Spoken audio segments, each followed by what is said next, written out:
Right, come with me and I'm going to show you how I removed the EGR cooler filter on this 2017 Land Rover Discovery Sport. And they had a little bit of a pain, and as you can see the DPF has failed on this one.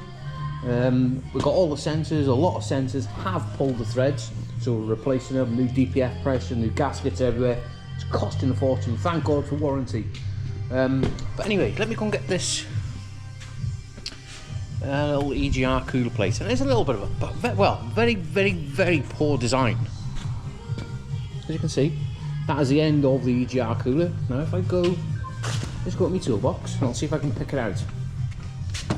And we've got, it just pops out like so. And if you can see through that, is blocked solid. Now when changing these DPFs, it is advised that you get these changed, and I'll show you what a brand new one looks like. And that is how they're meant to look. Can you see? Clear as day. Now this is where it all happens underneath the vehicle. A lot of people say you can do it from the top. A lot of people say you've got to take the subframe off, make it into a big job. But I found that you haven't got to take all that off. Now what I've done, now a lot of you are going to probably think, oh that's stupid, that's awful, that is. But we've got the job done. Now I'm going to use my little poker now, and I'll show you where that little end cap fits. It fits off the EGR feed up there, and it bolts to the side of the EGR cooler, which is this part here.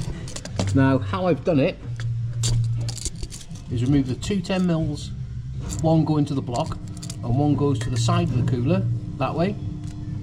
And then what I've done with that bracket, I've just pulled it out the way a couple inches, just so you can get a little T30 down there.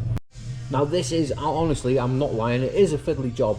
I use a little stumpy quarter ratchet with a T30, a long T30, and also a snap-on flexi head T30. And like I've said, it is a little bit fiddly, but it can be done without making it into a big job. And please, please, please bear in mind that I have got the DPF off this vehicle, so it's probably going to be a little bit trickier if the DPF's on. But I should imagine if you're changing the DPF, you're going to be changing this filter anyway. And that now is that new EGR cooler filter back in the end cap. Now I've cleaned it all down so it's nice and shiny inside. Now if you need these part numbers, that number, you can see it, that is for the filter itself and the sealing ring. And also you get a new gasket which goes on the top of the end cap, and that is that part number. And now what I've got to do is just do the little fiddly bit of putting that end cap back on. Now it is, like I've said all along straight through the video, it is a little bit of a nightmare to do, but it can be done all from underneath. Now if this video has helped you out, give us a like and a subscribe, and let's get it soon.